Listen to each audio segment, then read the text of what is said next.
ॐ स्थापकाय च धर्मस्य सर्वधर्मस्वरूपिणे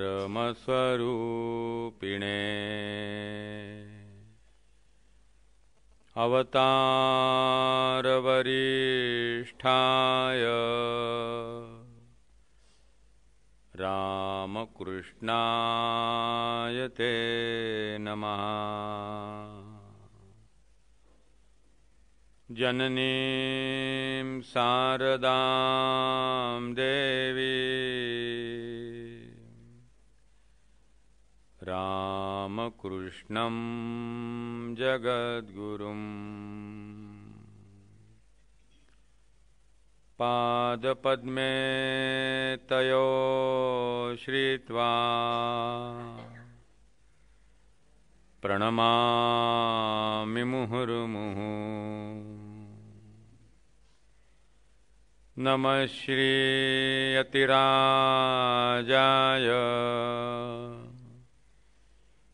विवेकानन्दसूरये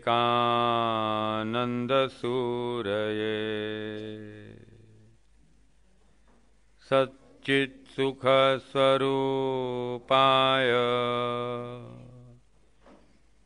स्वामिने तापहारिणे शुकासारिखे पूर्णवैराग्यजाचे वसिष्ठा परिज्ञानयोगेश्वराचे कवि वाल्मीका सारिखा मान्यैसा नमस्कार माझा सद्गुरु रामदासा। मनाची शते ऐकता दोष जाती मती मंदते साधना योग्य होती। चढे ज्ञान वैराग्य सामर्थ्य अंगी म्हणे दास विश्वासिता मुक्तिभोगी। जय जय रघुवीर समर्थ सब संतन की जय।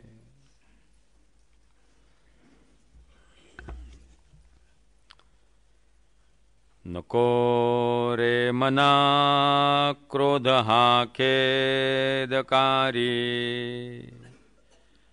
नको रे मना कामनाना विकारी। नको रे मदा सर्वदा अंगीकारू। नको रे मना मत्सरू दंभ भारू। श्रेयस प्रेयस या विषयाचे जे श्लोक आपण पाहत आहोत त्यातला हा 6वा श्लोक काल आपण सुरुवात केली होती। या 6व्या श्लोकामध्ये ज्या षड्रिपूंचा उल्लेख वारंवार अध्यात्मात येतो त्याचा निषेध, त्याचा धिक्कार, ते टाळण्याचा प्रयत्न समर्थ आपल्याला करायला सांगत आहेत। पहिल्या दिवसापासून आपण पाहत आहोत की हे सगळं आपण आपल्या मनाला समजावून सांगायचं आहे, आपण आपली सांत्वना करायची आहे, आपण स्वतःला शांत करायचं आहे, आपण स्वतःमध्ये बदल घडवून आणायचा आहे। म्हणून आपल्याच मनाला हे समजावून सांगायचं आहे की ज्याचं पर्यवसान खेदामध्ये होणार आहे असा क्रोध तू टाकून दे। असा जो क्रोध आहे त्या क्रोधाचा तू त्याग कर। काल आपण पाहत होतो की संत चिडतात, राम कृष्ण हे सुद्धा चिडले, पण त्यांचा क्रोध खेदकारी नव्हता, तो आनंददायी होता। त्याचं पर्यवसान लोककल्याणामध्ये झालं. म्हणून क्रोध जो आहे त्याचा दर्जा, त्याचे हेतू, त्याची प्रेरणा, या सगळ्या गोष्टी ज्या आहेत त्या नीट समजावून घेतल्या पाहिजेत. राग आलेला नसावा, आणलेला असावा. राग ही ॲक्टिंग असावी, तो आविर्भाव असावा, स्वभाव नसावा. आई मुलावरती रागवते, पण आईचं मुलावरचं रागवणं जे असतं ना तो अभिनय असतो, आणि बापाचं रागवणं जे असतं तो ते अँग्री यंग मॅनचा आविष्कार असतो. तो खरं चिडलेला असतो बाप. आई सहसा खरी चिडू शकत नाही, तिचं नाटक असतं. इथं राग जो आहे ती ॲक्टिंग असली पाहिजे, नाटक असलं पाहिजे.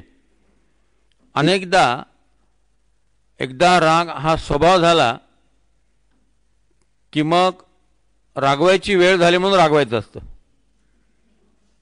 जो मनुष्य क्रोधी असतो तो मनुष्य चिडायचे प्रसंग शोधत असतो, त्याला फक्त निमित्तच हवं असतं. तापट मनुष्य हा दारुगोळा असतो, फक्त ठिणगी पडायचा अवकाश. ठिणगी पडली की स्फोट झाला. तो एवढंच निमित्त शोधत असतो ठिणगीचं. अनेक वैशिष्ट्य असतं. जी माणसं तापट असतात ते आपण रागीट आहोत असं कधी मान्य करत नाहीत. तापट माणसाचं पहिलं आर्ग्युमेंट असतं राग यावा असंच तुम्ही वागता, आणि तापट माणसाचं दुसरं आर्ग्युमेंट असतं आम्ही लोकांच्या कल्याणासाठी रागवतो. भगवंतानंतर तापट माणूसच सगळ्यांच्या कल्याणासाठी, सगळ्यांच्या उद्धारासाठी जन्माला आलेला. मी तापट आहे आणि मला राग येतो असं तो कधी कबूल करणार नाही. वेगवेगळ्या आर्ग्युमेंट्सच्या द्वारे तो आपला राग जो आहे तो लपवण्याचा प्रयत्न करणार, आणि त्यामुळे क्रोध जो आहे तो आणखी वाढत राहतो, त्याची फ्रिक्वेन्सी वाढत राहते.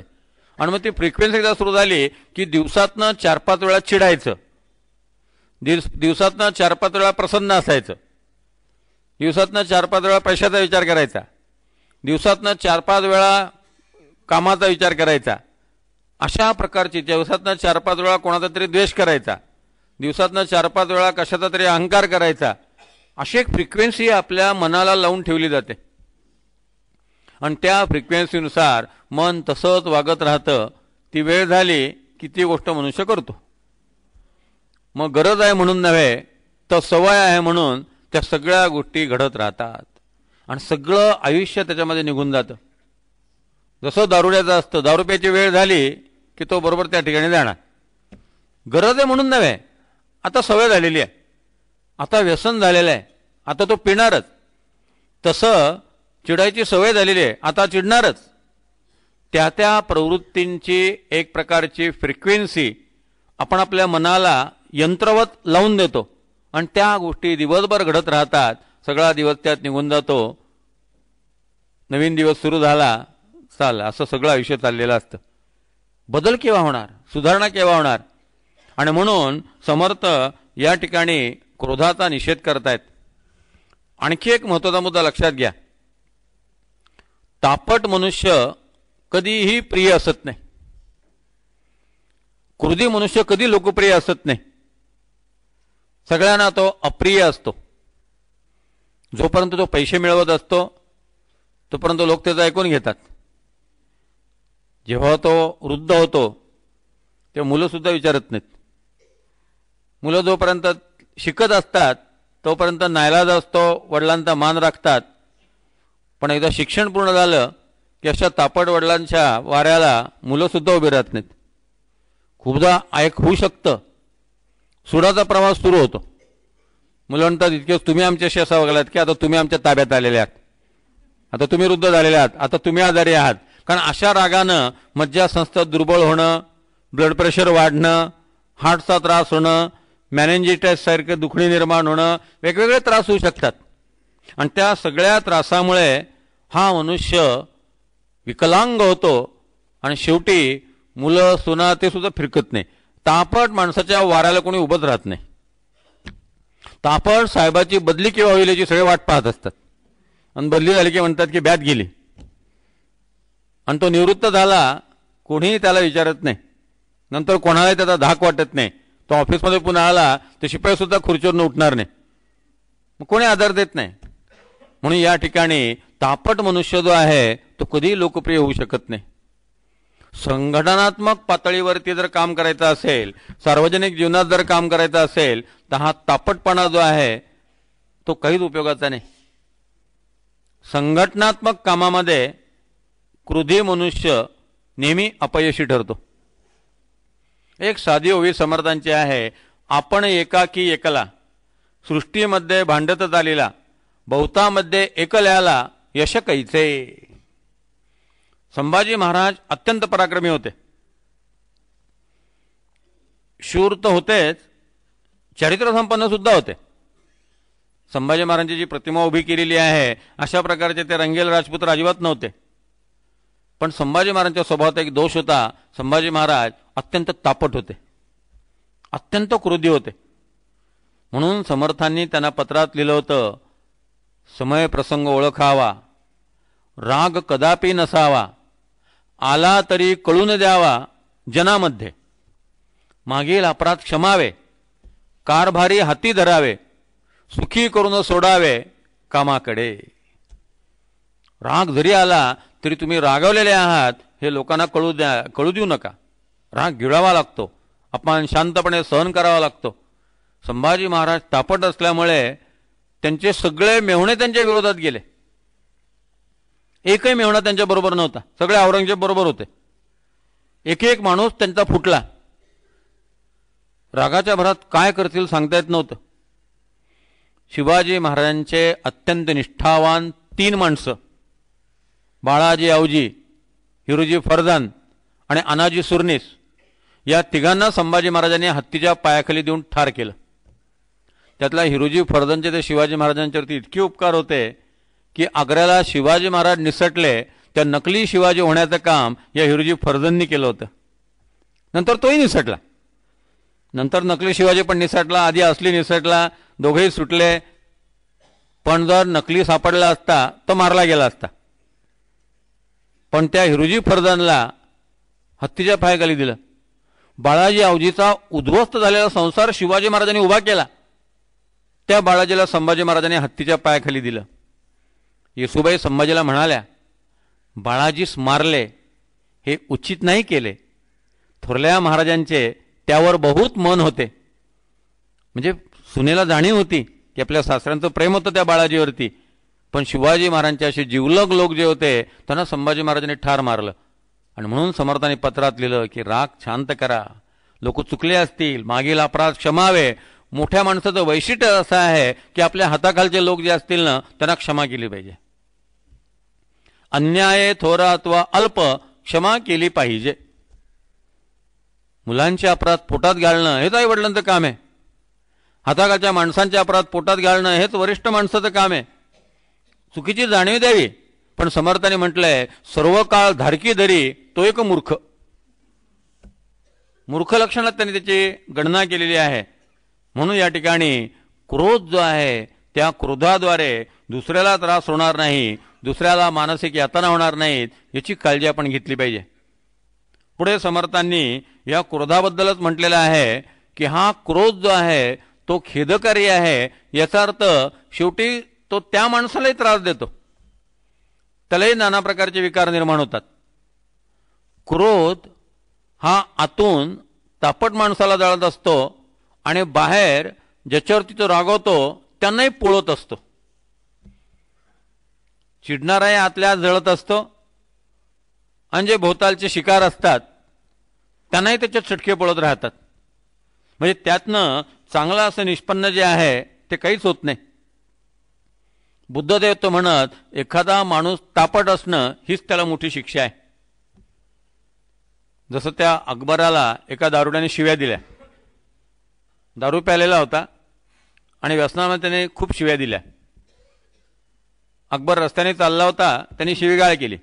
दुसऱ्या दिवशी त्याला अटक करण्यात आली आणि दरबारात उभं करण्यात आलं.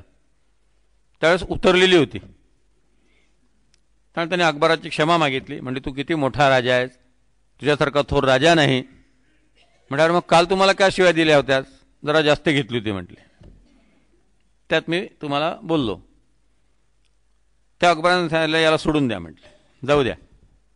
तर त्याला खूप आश्चर्य वाटलं की आपल्याला काहीतरी शिक्षा तर व्हायला पाहिजे होती. त्याने विचारलं मग काही शिक्षा नाही का मला? त्या अकबर म्हणाला तू दारू पितो आहे ही शिक्षा तुला पुरेशी आहे, मी आणखी वेगळी शिक्षा करण्याची गरजच नाही आहे. तुझं व्यसनच तुला शिक्षा, आणखी काय वेगळी शिक्षा करायची? तेच तुला इतकी जाळते आहे, मी आणखी वेगळं तुला काय जाळायचं? भगवान बुद्ध शेतातनं चाललेले आहेत, त्यांच्याबरोबर त्यांचा शिष्य आनंद आहे. ज्या शेतकऱ्याच्या शेतातनं ते चालले होते तो शेतकरी भगवान बुद्धांचा द्वेष करणारा होता. त्याला बुद्धांबद्दल मत्सर होता. आपल्या शेतातनं बुद्ध जात आहेत, त्याला संधी मिळाली. त्याने बुद्धांना शिवीगाळ केली की तुझ्या बापाचं शेत आहे का, इथून कुठून चाललात वगैरे वगैरे. तो बुद्धांना बोलायचा ते बोलला. बुद्ध शांत होते. शांतपणे बुद्ध निघून गेले. आनंद खूप चिडलेला होता. आनंद सारखा बुद्धांना परवानगी मागत होता, तुम्ही मला सांगा, मी आत्ता त्याला ठोकून काढतो, मी आत्ता त्याला बोलतो. तेव्हा बुद्ध त्याने त्याला विचारलं, चूक त्यांनी केली, शिक्षा तू का भोगतोस? तर बुद्धांना त्याने विचारलं चूक कोणी केली? म्हटले अरे त्याची चूक आहे, त्याला क्रोध आला, ही चूक पुरेशी आहे म्हटली त्याची. आता त्या क्रोधाची त्याला शिक्षा मिळणारच आहे, तू शिक्षा का भोगतोस? म्हणजे तू पण चिडून अशी शिक्षा का भोगतो? क्रोध येणं हीच पनिशमेंट आहे, आणखी वेगळ्या पनिशमेंटची गरजच नाही आहे. म्हणून असा मनुष्य जो आहे तो मनुष्य क्रमशः स्वतःला मारत असतो. मानसशास्त्रज्ञ म्हणतात की क्रोध ही ग्रॅज्युअल सुसाईड आहे, क्रमशः आत्महत्या, हळूहळू आत्महत्या.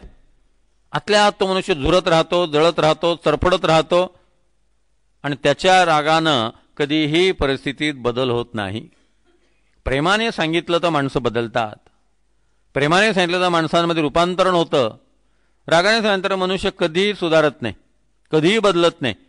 त्याला राग येतो, आतला अहंकार पुष्ट होतो, फक्त तो अधीन असल्यामुळे ऐकून घेतो, पुढे त्याचा फलश्रुती काही नसते.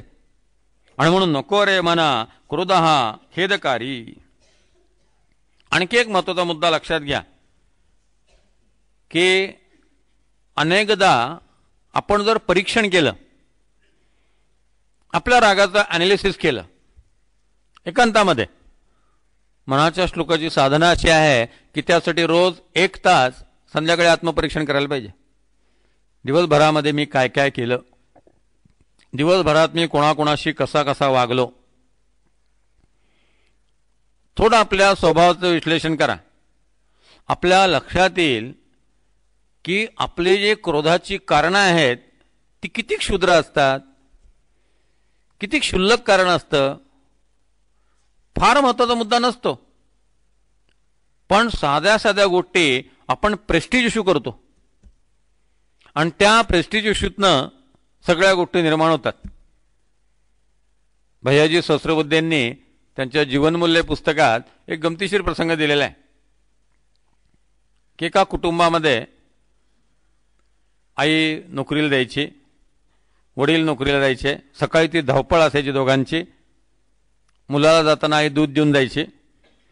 आईला घाई असल्यामुळे ती दुधात साखर घालून चमचा ठेवून द्यायची आणि त्याला सांगायची की दूध हलवून मग पी, साखर विरघळू दे. मुलगा 3.5-4 वर्षाचा, त्याला दूध तसं प्यायचं मग साखर कच्ची खायची याची आवड होती. आणि आईचं म्हणणं होतं दुधात साखर पूर्ण विरघळू देत जा आणि मग दूध पीत जा, कच्ची साखर खाणं चांगलं नाही. एक दिवस आईने पाहिलं की त्याने दूध प्यालेलं आहे आणि तो कच्ची साखर अशी खातोय बोटाने. आईला राग आला, आईने पाठीत धपाटा मारला. कारट्या म्हणले तुला 1000दा सांगितलं, 1000दा हा एक आकडा कुठून आला कोण असतो की?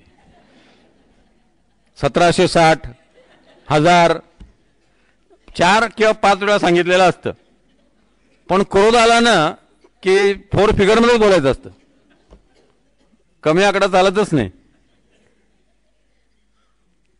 तिने एक फटका मारला. आता हा फटका मारल्यानं यामध्ये मुलाच्या कल्याणाचा महत्वाचा मुद्दा नाही आहे, माझ्या प्रेस्टिजचा प्रश्न आहे. मी सांगतो आणि ऐकत नाही म्हणजे काय? अहंकार, मी आई आहे, मी जन्म दिलेला आहे, मी लहानाचं मोठं करते, माझं ऐकत नाही.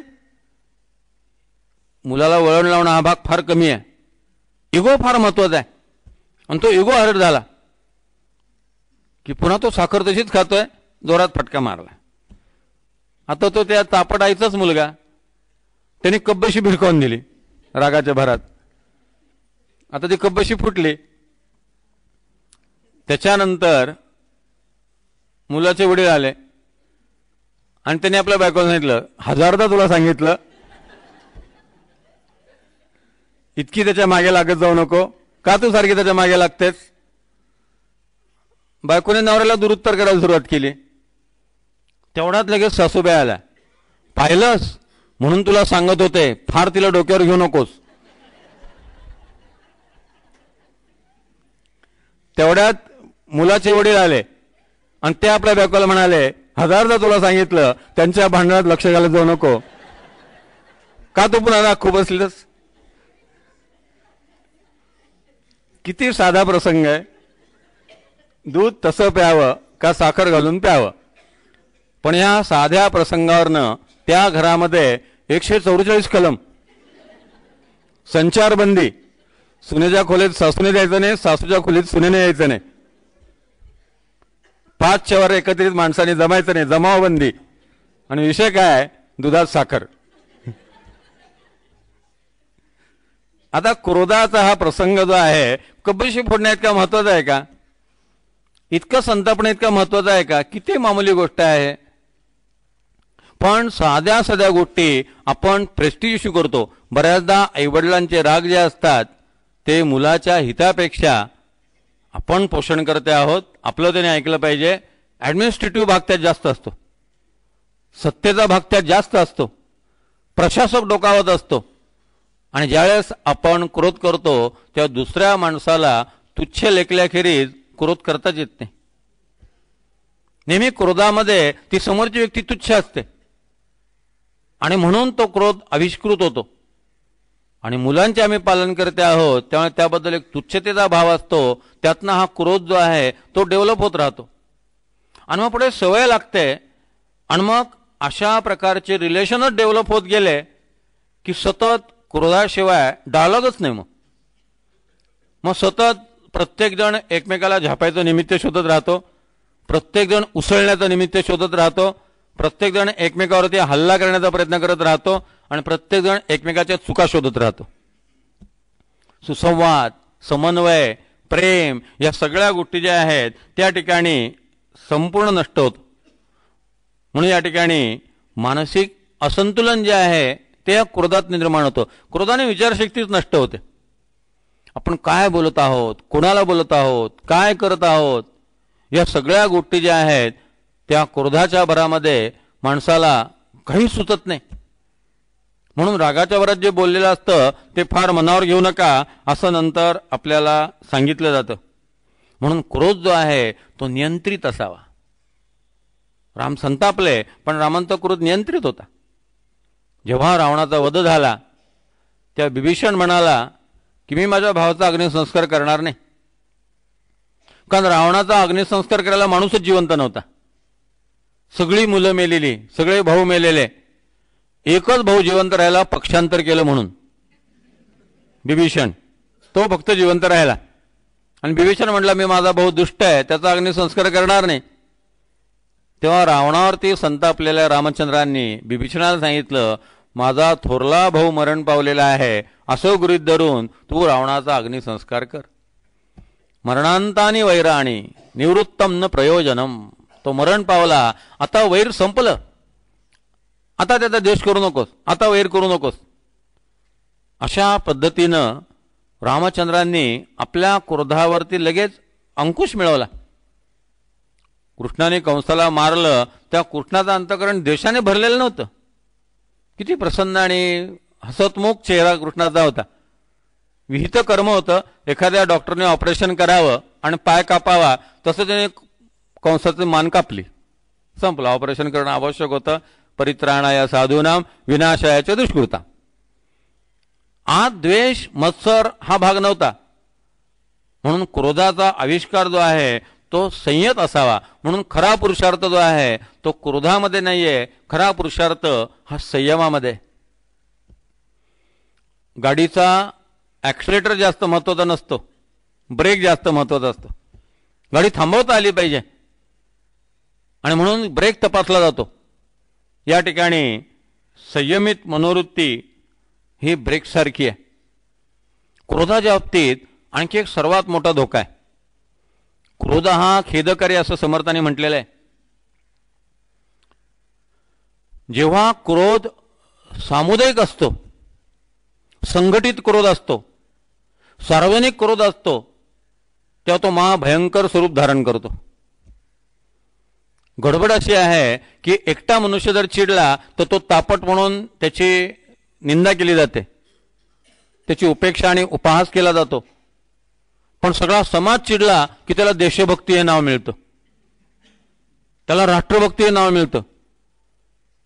आणि मग सामुदायिक क्रोध जो असतो त्याला मॉब सायकोलॉजी म्हणून सगळं क्षम्य असतं. सार्वजनिक क्रोधामध्ये एक सर्वात मोठा धोका असतो.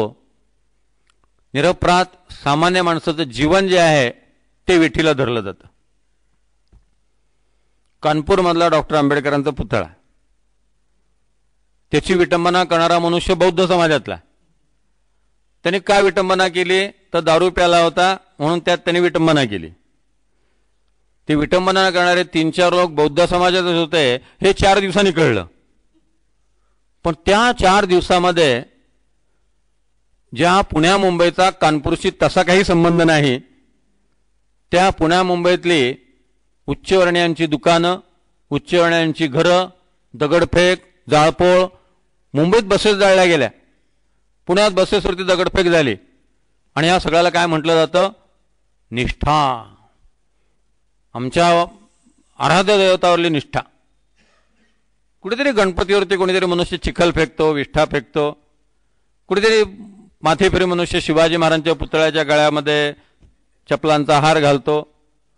कोणीतरी मनुष्य अशा प्रकारे आंबेडकरांच्या पुतळ्याची, फुलेंच्या पुतळ्याची विटंबना करतो.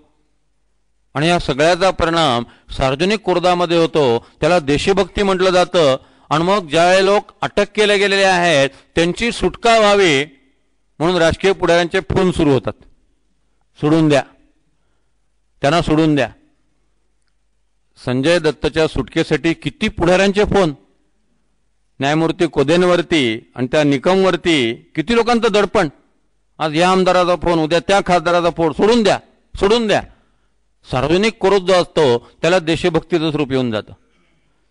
ज्यांनी भांडारकर इन्स्टिट्यूट तोडली ते सगळे 72 लोक सोडले गेले, त्यांच्यावरले खटले मागे काढले गेले.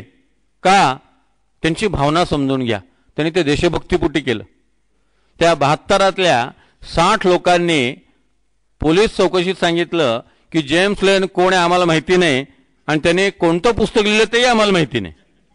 आम्हाला सांगण्यात आलं तुम्हाला 200 रुपये मिळतील, तेवढ्या तिथं दगडफेक करायची, लाठ्या काठ्या फिरवायच्या, मोडतोड करायची आणि पुन्हा निघून जायचं. तुमची 2 वेळेसच्या जेवणाची आणि 200 रुपयाची सोय केलेली आहे. बाकी आम्हाला काही माहिती नाही. आमचा त्या पुस्तकांशी शिवाजी महाराजांशी काही संबंध नाही. असला संबंध आमचा थोडासा अब्दुल खानशी आणि औरंगजेबशी आहे. कारण औरंगजेबने अशी ग्रंथालय पाडली होती, मोडली होती, जाळली होती. पण सार्वजनिक क्रोध आणि देशभक्ती म्हणून सार्वजनिक क्रोध ही एक फार डेंजरस गोष्ट आहे. मग त्याचं समर्थन केलं जातं, त्याला कायदेशीर प्रोटेक्शन मिळतं. आणि राजकीय पुढारी जर देशद्रोही असतील, धर्मद्रोही असतील तर ते अशा सगळ्या गुन्ह्यांना संरक्षण देतात. राजकीय पुढाऱ्यांना खुश करण्यासाठी मीडिया या सगळ्या गोष्टींचं समर्थन करत राहतो. आणि म्हणून या ठिकाणी व्यक्तीचा क्रोध जेवढा भयंकर आहे त्याहून जास्त खेदकारी क्रोध जो आहे तो सार्वजनिक क्रोध आहे. अहंकार, द्वेष आणि मत्सर याची सर्वात जास्त अभिव्यक्ती जी आहे ती क्रोधामध्ये होते. कामामध्ये, लोभामध्ये, मोहामध्ये, मदामध्ये, मत्सरामध्ये अहंकाराची अभिव्यक्ती आहे, पण ती प्रमाणात आहे. क्रोधामध्ये ती अत्यंत जास्त प्रमाणामध्ये परिपूर्ण अभिव्यक्ती अशी आहे. आणि म्हणून आणखी एक लक्षात येतं की जी माणसं क्रोधी असतात त्यांना जीवनाच्या सायंकाळी नैराश्य येतं, वैतागतात. साधक जर तापट असेल ना तर त्या साधकाच्या लक्षात येतं की आपण इतके दिवस चिडलो, काही उपयोग झाला नाही, अनेक माणसं आपण तोडली, अनेक लोकांशी आपले संबंध बिघडले, त्यातनं काहीच निष्पन्न झालं नाही. शेवटी त्याला नैराश्य येतं आणि अनेक प्रकारचे रोग त्याच्या घरामध्ये शरीरात घर करून बसतात. फ्रस्ट्रेशन येतं, जगाशी संबंध ठेवायचे वाटत नाहीत.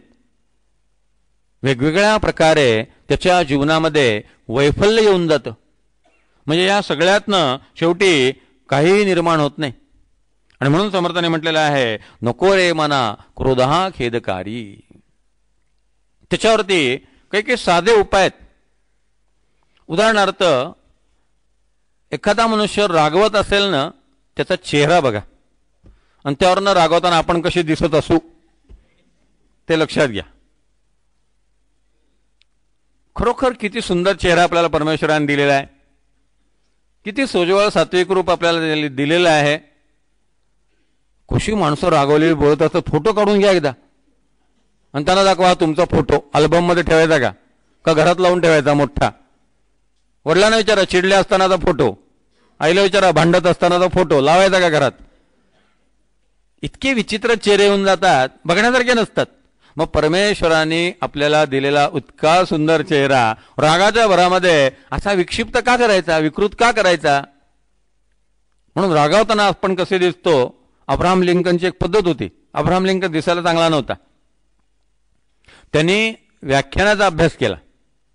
तो आरशासमोर उभा राहायचा आणि आपण व्याख्यान करत असताना आपलं तोंड फार वेडवाकडं होत नाहीये, आपला आविर्भाव फार विकृत होत नाहीये, आपला अभिनय जो आहे तो समर्याद राहतो आहे, याची तो काळजी घ्यायचा. की ठीक आहे, आपल्याला परमेश्वराने चांगलं रूप दिलेलं नाहीये, पण जसं गायक गाताना पाहत नाही तसं अनेकदा वक्ता ऐकताना बघवत नाही. असे अकराळ विकराळ अकरस्थाळेपणे बोलत असतात. अमुक पेटवून देऊ, तमुक पेटवून देऊ, काय समजला, इथून पुढे आम्ही हे अन्याय सहन करणार नाही. त्यांचे चेहरे पाहण्यासारखे असतात. या सगळ्यातनं काही निष्पन्न होत नाही. लोकांना भडकवून देणं हा आजकाल एक धंदा झालेला आहे. समाजाला पेटवत ठेवणं, संघर्ष चालू ठेवणं आणि त्याद्वारे आपलं नेतृत्व सतत चालू ठेवणं, कसाला लावणं. अशा प्रकारे समाजामध्ये हा क्रोध जो आहे तो सतत डेव्हलप केला जातो. म्हणून क्रोधाची कारणं जी आहेत तीच निर्मूल करायची. क्रोध टाळण्याचा एक साधा सोपा उपाय, कुठलीही गोष्ट प्रेस्टिज इश्यू करायचा नाही. एकदा प्रेस्टिज इश्यू झाला की त्याचं रूपांतर क्रोधामध्ये होतं. ठीक आहे, असं झालं तरी चालेल, तसं झालं तरी चालेल, आपला कुठलाही अभिनिवेश नाही. ज्यावेळेस कुठलाही अभिनिवेश नसतो तेव्हा क्रोध निर्माण होण्याची शक्यताच असत नाही. सतत आत्मपरीक्षण जे आहे ते आवश्यक आहे. सतत स्वतःला तपासत राहायचं आणि त्याद्वारे आपला क्रोध कशामुळे निर्माण होतो, काय काय निर्माण होतो, त्या परिस्थितीचा जर अभ्यास केला तर आपल्या लक्षात येईल की क्रोधाची अभिव्यक्ती ज्याच्यामुळे होते ना त्या गोष्टी टाळायच्या. उदाहरणार्थ, क्रोधाची अभिव्यक्ती करणारा सर्वात पहिला घटक म्हणजे डोळे. रागाने पाहणे, डोळे वटारणे. मग सर्वात पहिल्यांदा अशा गोष्टी बघायच्याच नाही की ज्याच्यामुळे राग येईल. अशा माणसांचा सहवास टाळायचा की ज्याच्यामुळे राग येईल. आपोआप क्रोध कमी झाला. क्रोधाची दुसरी अभिव्यक्ती जी आहे, हात असे सळसळायला लागतात, ते नियंत्रित करायचे. क्रोधाची आणखी एक अभिव्यक्ती बोलणं. जीभ जी आहे, राग आला की ती जीभ जी आहे ती वाटेल त्या गोष्टी बोलायला सुरुवात करते. मग ज्याच्यामुळे क्रोध वाढेल अशा लोकांशी त्या विषयावर बोलायचंच नाही. अनेकदा आपल्याला माहिती असतं अमुक एक मनुष्य आला म्हणजे ठिणगी जवळ आलेली आहे, स्फोट होण्याची शक्यता आहे, ताबडतोब तिथून निघून जायचं. निघून जाणं शक्य नसेल तर ज्या मुद्द्यामुळे वाद सुरू होईल, ज्या मुद्द्यामुळे कटकट सुरू होईल ते मुद्देच टाळायचे. समर्थाने फार छान सांगितलंय, जाणता पुरुष असेल जेथे, कळो हो कैसा उठेल तेथे. थोडी समज जर माणसाला असेल तर त्या कळामध्ये पडणारच नाही. स्थलम त्यक्त्वा सुखी भवे, तिथून निघून जावं बाजूला व्हावं, किंवा तिथं राहिलं तर जे वादाचे मुद्दे आहेत त्याच्यावर थोडी सुद्धा चर्चा करू नये. कारण आपल्याला माहिती आहे की या विषयावर आपण बोलायला लागलो की काहीतरी वादंग माजणार. अनेकदा माणसांना गप्प बसवत नाही म्हणून तेच विषय काढतात. काय समजलात तुम्ही, लगेच सुरुवात. काही लोकांना भांडणाचे आहोत ते वाटत पाहत असतात केव्हा येतो आणि केव्हा बोलतो. जीभ, डोळे, कान. कान एक आपल्याला क्रोधाला प्रेरित करणार आहेत. नको त्या गोष्टी ऐकल्या, मग ऐकल्यानंतर त्याचं मंथन सुरू झालं की लगेच मग त्याच्यावरती क्रोधाची अभिव्यक्ती. म्हणून ज्या गोष्टीने आपला क्रोध वाढेल अशा गोष्टी ऐकायचं बंद करायचं. ज्या गोष्टीने क्रोध वाढेल अशा गोष्टी वाचायच्या, पाहायच्या बंद करायच्या. ज्या गोष्टीने क्रोध वाढेल अशा माणसांच्या सहवासात फारसं राहायचं नाही. काही जागा असतात त्या ठिकाणी गेलं की मग खुमखुमीत जागी येते.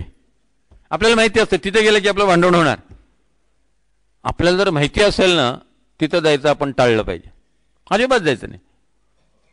आपलं मानसिक स्वास्थ्य बिघडेल अशी कुठली गोष्ट करण्याची आवश्यकता नाही. कारण आपल्या मनशांतीपेक्षा आणि आपल्या मनस्वास्थ्यापेक्षा या जगात दुसरं काहीही महत्वाचं नाही. माझी मनशांती महत्वाची आहे, माझं मानसिक स्वास्थ्य महत्वाचं आहे. तुटले संबंध तर तुटले, नाही गेले तर नाही गेले, बिघडलं कुठे. तिथं जाऊन कटकट करत बसण्यापेक्षा अलिप्त राहावं, बाजूला राहावं. स्फोटक पदार्थ जे आहेत ते असे व्यवस्थित बाजूला ठेवायला लागतात. आपण स्वतःहूनच लक्षात घ्यावं आणि जोपर्यंत स्वभावात बदल होत नाही तोपर्यंत या गोष्टी चालू ठेवाव्यात.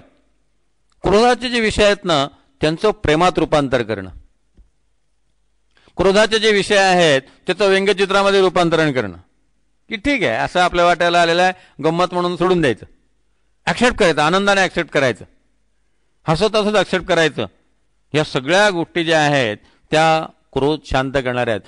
क्रोध दुसऱ्याचा एकतर्फी चालू ठेवावा, आपण शांत राहावं. एकनाथ महाराजांनी हे साधलं होतं. एकनाथ महाराजांना हा मनोजय साधला होता. म्हणून नाथांना चिडवू शकेल असं मनुष्य त्या काळात कोणी नव्हता आणि कशानेही नाथ चिडू शकत नव्हते. म्हणून त्यांना एक उपाधी होती शांती ब्रह्म. तसं रामदास स्वामींना लोक समर्थ म्हणतात, तसं एकनाथ महाराजांना शांती ब्रह्म. एकदम शांत होते. कुठल्याही कारणाने ते स्फोटक अशा प्रकारे त्यांची मानसिकता नव्हती. ज्या घटना घडत आहेत त्या सगळ्या घटनांकडे तटस्थपणे जर पाहायला राहिलं तर क्रोध कमी होतो. माझा त्याच्याशी संबंध नाही.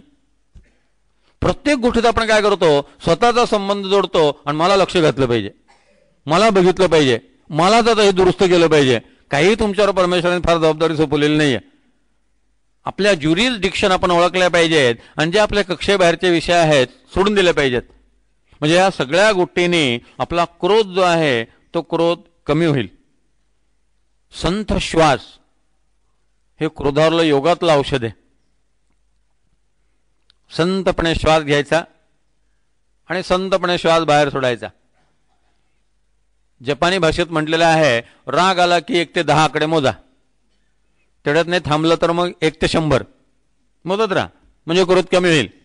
आमच्या इथं योगात प्रक्रिया सांगितलेली आहे. शवासन करायचं.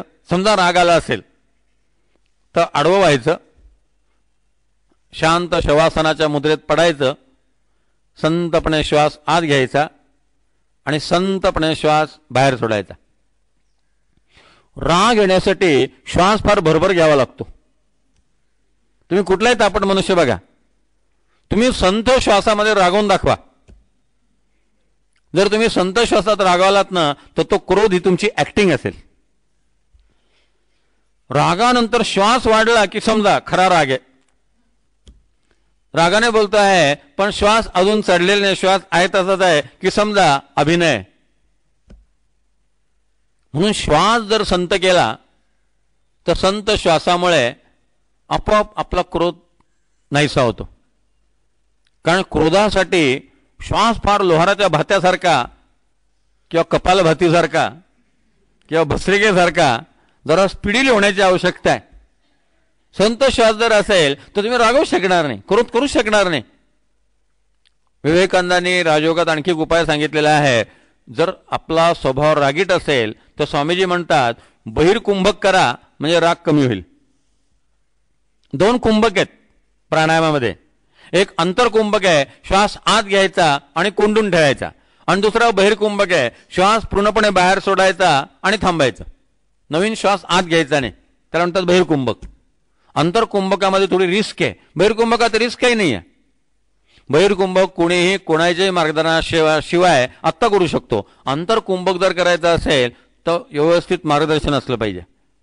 ज्याने योगाचा अभ्यास केलेला आहे त्या माणसाच्या मार्गदर्शनाखाली अंतरकुंभकाचा अभ्यास केला पाहिजे की किती वेळा अंतरकुंभक करावा, श्वास आत किती घ्यावा, किती वेळ कोंडावा आणि कसा बाहेर सोडावा, ते वेगळं शास्त्र आहे. पण या ठिकाणी बहिर्कुंभक कुणालाही करता येईल. श्वास सोडून झाला की लगेच पुढचा श्वास घ्यायचा नाही, पहिल्यांदा 2 सेकंद थांबायचं, मग 2 सेकंद थांबल्यानंतर फार घाई होत नाही असं वाटलं की 3 सेकंद 4 सेकंद बहिर्कुंभकाचा कालखंड वाढवत राहायचा. स्वामीजींनी म्हटलेलं आहे बहिर्कुंभकानं मनुष्याचा क्रोध शांत व्हायला मदत होईल. मुद्रा प्रसन्न करणं हा एक उपाय आहे. शांत राग आला ना की शांतपणे खुर्चीवर बसायचं आणि शांतपणे मी प्रसन्न आहे, मी आनंद स्वरूप आहे, मी ज्ञानस्वरूप आहे, मुद्रा प्रसन्न ठेवायची. चिडताना मुद्रा प्रसन्न करणं सुद्धा अवघड आहे, त्यामुळे मुद्रा प्रसन्न असली की क्रोध येणं अवघड आहे.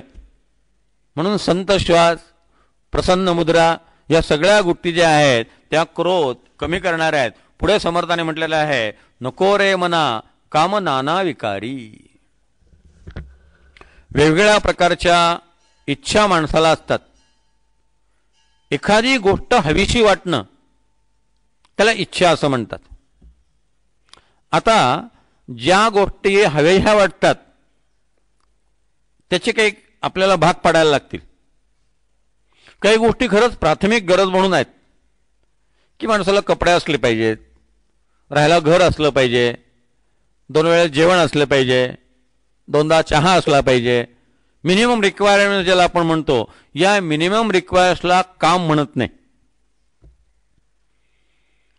जेव्हा एखाद्या विषयाचं सेवन हे व्यसन होऊन जातं आणि ती गरज नसताना सुद्धा पाहिजे म्हणून अभिलाषा बाळगली जाते तेव्हा त्याला काम म्हणतात. आपल्या सगळ्या इच्छा काम असत नाही. आता रामकृष्ण मठात जावं असं वाटलं आणि प्रवचन ऐकावं असं वाटलं, ही इच्छा म्हणजे काम नाही आहे. घरी गेल्यानंतर थोडंसं जेवण करावं असं वाटलं, ही इच्छा काम नाही आहे. पण अमुकच जेवायला असलं पाहिजे, इतक्या वाजताच असलं पाहिजे, गेल्या गेल्या ताट तयार असलं पाहिजे, या सगळ्या ज्या अपेक्षा आहेत या अपेक्षा म्हणजे काम आहे. काम याचा अर्थ इच्छा. मग त्यातल्या त्यात सेक्स ही इच्छा माणसाची सर्वात प्रबळ आहे, म्हणून काम हा शब्द त्याच्याशी जोडला गेला. वस्तुतः काम म्हणजे फक्त सेक्स नव्हे, काम याचा अर्थ इच्छा. किती प्रकारच्या इच्छा माणसाला असतात, किती प्रकारच्या अपेक्षा माणसाला असतात. सकाळपासून संध्याकाळपर्यंत यादीच असते. सकाळी पहिला चहा घेतला पण तो शिळ्या दुधाचा होता, आता ताजं दूध आलं का मग ताज्या दुधाचा एकदा चहा पाहिजे, कारण त्याची चव फार वेगळी असते. इच्छा, आता ही इच्छा झाली, हा काम झाला. की नुसता चहा नको, तो ताज्या दुधाचा पाहिजे, आणि त्या चितळेचं दूध असलं तर काय उत्तमच, वंडरफुल. म्हणून एकदा चितळे साहेब माझ्या व्याख्यानाला अध्यक्ष होते, चितळे बंधू आले, म्हणून मी भाषणाची सुरुवातच केली, प्रातस्मरणीय चितळे साहेब. कारण सकाळी चितळे बंधूंच्या दुधाचं स्मरण केल्याशिवाय दिवसच उगवत नाही. आता हा काम आहे, विशिष्ट गोष्टच पाहिजे, विशिष्ट पद्धतीने पाहिजे, अमुक प्रकारचाच ड्रेस पाहिजे, अमुक रंगाचंच वस्त्र पाहिजे. या सगळ्या गोष्टी ज्या आहेत, आग्रह, विविधता, विविध रंग, रंगीबेरंगी, उपयोगितेपेक्षा कसं दिसतं याला जेव्हा जास्त महत्त्व दिलं जातं तेव्हा त्याला काम असं म्हणतात. सगळं लक्ष दिसण्यावरती, असण्यावरती, मिरवण्यावरती केंद्रित केलं गेलेलं असतं. म्हणून हा काम जो आहे तो माणसाच्या मनामध्ये नाना विकार निर्माण करतो. कामामुळे पौराणिक कथांमध्ये आपण पाहतो किती लोकांचं नुकसान झालं. द्रौपदीची विटंबना केली, काय झालं शेवटी कौरवांचं? सीतेचं अपहरण केलं, काय शेवटी रावणाचं झालं? ही सगळी पौराणिक उदाहरणं आहेत. अहल्येचं विटंबना केली, इंद्राला शेवटी शाप मिळाला, अहल्येला काही काळ वनवास भोगावा लागला. म्हणजे शेवटी हा विकार जो आहे, विकारे गडे हो जनी सर्वचीची, या विकारामुळे त्यांची प्रतिमा मलिन झाली, त्यांना त्रास झाला, कष्ट भोगावे लागले. आणि म्हणून नको रे मना काम नाना विकारी. जेवढ्या इच्छा जास्त तेवढी गुलामी जास्त, जेवढे विकार जास्त तेवढी दुर्बलता जास्त. अफजल खान आणि शिवाजी महाराज यांचं सैन्यबळ तर बाजूलाच ठेवा, इंडिव्हिज्युअल दोघांची ताकद जर पाहिली तर अफजल खान शिवाजी महाराजांच्या अनेक पटीनं श्रेष्ठ होता. अफजल खानाचं वजन शिवाजी महाराजांच्या 3 पट होतं. अफजल खान 6.5 फूट उंच होता. शिवाजी महाराजांनी त्यांना मिठी मारली की नाही असं वर्णन जरी असलं, पुन्हा तो इतिहासाचा एक वेगळाच भाग आहे, मिठी मारली होती की नाही. पण मिठी मारली होती असं जेव्हा वर्णन केलं जातं तेव्हा शिवाजी महाराजांचं मस्तक अफजल खानाच्या गळ्यापाशी होतं.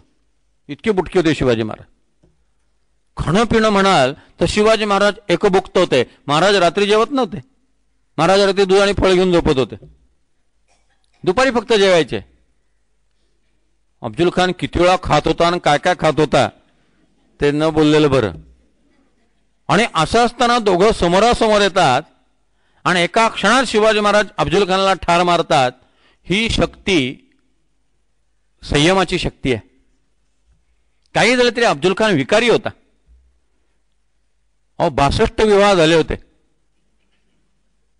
आणि या सगळ्या राण्याने तरी ठार मारलं होतं युद्धावर जाताना. कारण त्याला ज्योतिषानं सांगितलं होतं की या लढाईत तू मरणार आहे. आपल्या मृत्यूनंतर आपल्या राण्या कदाचित पुनर्विवाह करतील म्हणून सगळ्यांना त्यांनी ठार मारलं. आणि ज्या विहिरीत फेकून दिलं ती विहीर दाखवली जाते. विजापूरच्या गावाबाहेर ती विहीर आहे. 18 मोठा त्या विहीर आहे, इतकी मोठी विहीर आहे. त्या विहिरीत सगळ्या स्त्रियांना ढकलून दिलं. मग एकाने विचारलं, जर समजा जिंकला युद्धात तर पुन्हा लग्न करू म्हणले, त्यात काय एवढं. असला तो अफजल खान. शिवाजी महाराज संयम, समर्थाने वर्णन केलंय. श्रीमंत योगी, आचारशील, विचारशील, दानशील, धर्मशील, सर्वज्ञपणे सुशील, सकळा ठाई. शिवाजी महाराजांची शक्ती जी होती संयमाची शक्ती होती. या सगळ्या बॅकग्राऊंडवरती लक्ष्मणाचं चरित्र पहा, हनुमंताचं चरित्र पहा.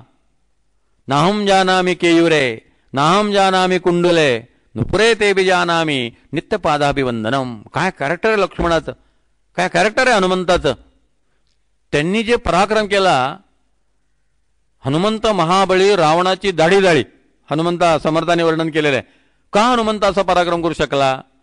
हनुमंताची शक्ती जी होती ना ती कॅरेक्टरची शक्ती होती. हनुमंताची शक्ती जी होती ती संयमाची शक्ती होती. हनुमंताची, रामाची, शिवाजी महाराजांची जी शक्ती होती ती विवेकाची आणि वैराग्याची शक्ती होती. म्हणून गांधीजी, सावरकर, टिळक इंग्रजांना पुरून उरले.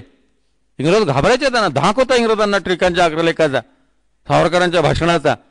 याचं कारण त्यांचं सामर्थ्य जे होतं ते त्यागाचं आणि निस्पृहतेचं सामर्थ्य होतं. म्हणून काम नाना विकारी, इच्छा ज्या आहेत त्या नाना विकार निर्माण करतात आणि माणसाला दयनीय करून टाकतात. म्हणून समर्थाने एकाच ओवीत सांगितलं, परमार्थी तो राज्यधारी, परमार्थ नाही तो भिकारी. या परमार्थाची सरी कोणास द्यावी? आणि कोण परमार्थी? ज्याच्या गरजा कमी तो परमार्थी, ज्याची राहणी साधी तो परमार्थी. म्हणून या सगळ्या गोष्टी ज्या आहेत नाना विकार वाढवणाऱ्या आहेत त्या सगळ्या गोष्टी टाकून दे. म्हणून भोगदृष्टी असू दे नको, योगदृष्टी असू दे. भोगदृष्टी असू दे नको, त्यागदृष्टी असू दे. त्याला विनोबा भावेंनी ईशावास्य दृष्टी म्हटलेलं आहे. सगळं भगवंताचं आहे आणि सगळं भगवंतमय असा जर विचार असेल तर मनुष्य वासनात्मक राहू शकणार नाही, मनुष्य भोगाच्या आहारी जाऊ शकणार नाही. म्हणून त्याला ईशावास्य दृष्टी म्हटलेलं आहे किंवा योगदृष्टी, त्यागदृष्टी.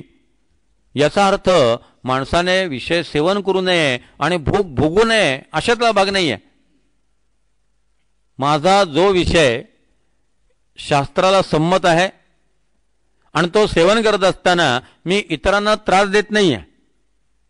टीव्ही अवश्य बघावा, फक्त आपल्या टीव्हीने शेजारच्यांची सुद्धा करमणूक करण्याची जबाबदारी घेऊ नये. नाही तर शेजारच्या नाही, मुलांची परीक्षा चालू आहे, ते अभ्यास करतायत आणि आपण मोठ्याने लावलेला आहे, त्यांनाही ती गाणी ऐकावी लागतायत, नाईलाज असतो. मर्यादित प्रमाणामध्ये आपल्या इंद्रियांना जे काही विषय हवे आहेत ते आपण द्यावेत, पण ते देत असताना दुसऱ्याला दुःखी करून, दुसऱ्याला ओरबडून, फक्त मीचा विचार करून, इतर कोणाचाही विचार न करता त्या विषयांचं सेवन जे आहे ते असता कामा नये. म्हणून हल्ली काम वाढवण्याची व्यवस्थाच आहे. विज्ञानाने सर्वात जास्त काय केलं, आपल्या इच्छा ज्या आहेत ना त्या चाळवलेल्या आहेत. सिंपल लिव्हिंग, हाय थिंकिंग हे आता बाजूला गेलं आणि VIP कंडोम सुरू झालं. स्टँडर्ड ऑफ लिव्हिंगच्या कल्पना बदलल्या. राजीव गांधी जेव्हा पंतप्रधान होते तेव्हा त्यांच्या दौऱ्यासाठी जो सरकारी खर्च व्हायचा, त्या सरकारी खर्चाचे आकडे एकदा पेपरमध्ये आले. खरंच आपलं राष्ट्र गरीब आहे का अशी शंका वाटावी असे ते आकडे होते. खरंच आपण विकसनशील देश आहोत का असे ते आकडे होते. काय झाले शेवटी? मना सांगपा रावणा काय झाले, अकस्मात ते राज्य सर्वही बुडाले. ज्या गांधीजींचं तुम्ही नाव घेता आणि गांधीवाद म्हणता, एवढा अफाट पाण्यासारखा सरकारी पैसा तुम्ही खर्च करता आणि शेवटी सगळी सत्ता गेली आणि सगळं गेलं. किती साध्या पद्धतीने राहायला पाहिजे. किती शिवाजी महाराज साधे राहत होते. जेवायला शिवाजी महाराजांना वेळ नसायची, कशाची भ्रांत नव्हती. सतत राष्ट्राचा विचार, सतत समाजाचा विचार, सतत गोरगरीब जनतेचा विचार. आणि किती पैसा खर्च करतोय आपण, किती वासना वाढवतोय, किती इच्छा वाढवतात. आणि मग एकदा मला अशा पद्धतीने राहायचं आहे, हे स्टँडर्ड ऑफ लिव्हिंगचं वारं डोक्यामध्ये शिरलं की पैसा आला पाहिजे. तेवढा पगार नसेल तर मग मिळवला पाहिजे. सरळ मार्गाने मिळत नसेल तर वाटेल त्या मार्गाने मिळवला पाहिजे. विमलजी ठकारांनी त्यांच्या चरित्रातली आठवण सांगितली घरातली, की विमलजी ठकारांनी आईची आठवण सांगताना म्हटलंय की लग्न झाल्यानंतर पहिल्याच दिवशी माझ्या आईने माझ्या वडिलांना सांगितलं की 2 साड्या आणि 4 भांडी यामध्ये मी आनंदाने संसार करील, पण तुम्ही या घरामध्ये जो पैसा आणाल तो शुद्ध पैसा आणा, भ्रष्टाचाराचा पैसा घरात आणू नका. किती स्त्रिया आपल्या नवऱ्याला असं सांगू शकतील? अमुक पाहिजे, तमुक पाहिजे, इम्पोर्टेड पाहिजे. आणि या सगळ्या याच्यामध्ये मग हे गोळा कर, ते गोळा कर, पैसे मिळव, वस्तू सारख्या गोळा करायच्या. घर हे म्युझियम होत चाललेलं आहे आणि वेड्यासारखी माणसं सगळ्या गोष्टी गोळा करत राहतात. इच्छा म्हणून काम नाना विकारी, आयुष्यभर मिळवत राहतो आणि शेवटी सगळं इथंच राहतं, बरोबर काही नेता येत नाही. म्हणून या सगळ्या गोष्टी ज्या आहेत त्या गोष्टी विज्ञानाने वाढवलेल्या आहेत. विज्ञानाने माणसाची इंद्रियांची उपभोगाची क्षमता वाढवली, मनाची विषय चिंतन करण्याची क्षमता वाढवली आणि त्याला वेगवेगळे विषय दिले. इतके विषय दिले की तरुण पिढी अध्यात्माकडे वळू शकत नाही झटकन. इतकी प्रलोभनं बाहेर आहेत, इतकी आकर्षणं बाहेर आहेत. या सगळ्या सोयी विज्ञानाने केल्यात. ज्या सोयी पॅरिसमध्ये आहेत, रोममध्ये आहेत, न्यूयॉर्कमध्ये आहेत, लंडनमध्ये आहेत, त्या सोयी स्वर्गात सुद्धा नसतील. इंद्रू सुद्धा म्हणत असेल आता पृथ्वीवरती जाऊन राहावं, लंडनमध्ये एक फ्लॅट घ्यावा, पॅरिसमध्ये जाऊन राहावं. तो सुद्धा कंटाळला असेल. स्वर्गात एवढ्या सोयी नाही आहेत जेवढ्या पॅरिसला आहेत. किती भोगाची साधनं. विवेकानंद एका बाईंकडे मुक्कामाला होते. त्या कुटुंबात त्यांनी बाईंना सांगितलं की मला नखं कापायचे आहेत, जरा नेलकटर देता का? त्या बाईने एक बॉक्स आणलं. विवेकानंद म्हटलं मी नेलकटर मागितलं आणि बॉक्स कसलं आणलंय? त्या बाईने बॉक्स उघडलं.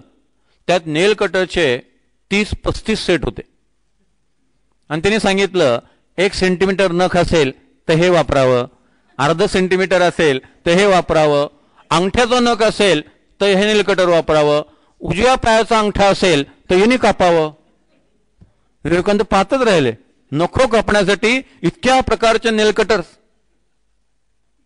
स्वामी विवेकानंदांच्या मुखातनं एक सुंदर वाक्य बाहेर पडलं.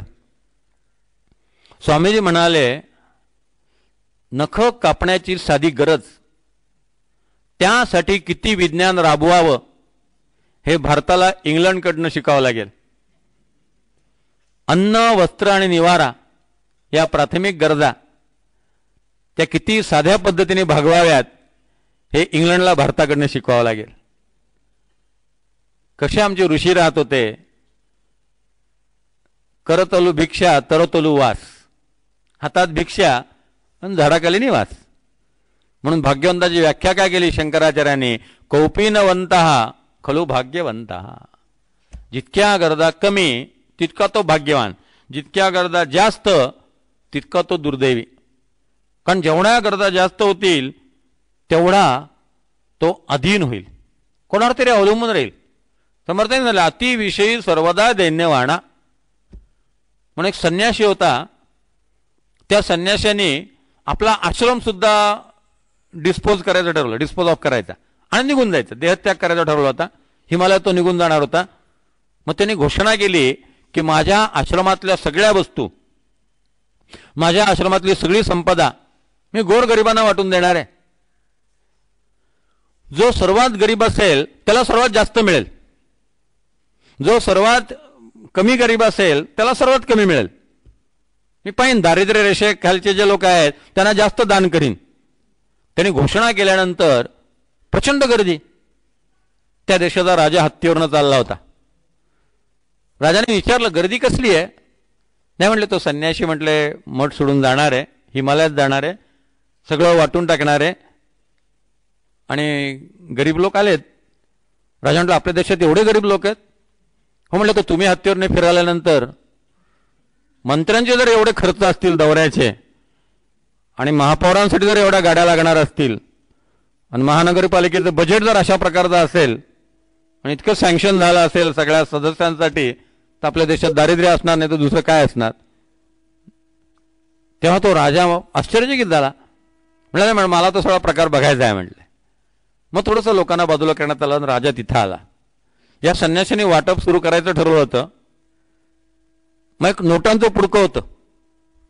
त्याने सांगितलं, मी सांगितलं होतं जो सर्वात जास्त दरिद्री त्याला सर्वात जास्त मोठं दान मी देणार. हे नोटांचं पुडकं हे माझं सर्वात मोठं दान आहे, ते मी सर्वात दरिद्री असलेल्या राजाला देतोय. आणि त्यांच्या राजाकडे नोटांचं बंडल भिरकवलं. राजा चिडला.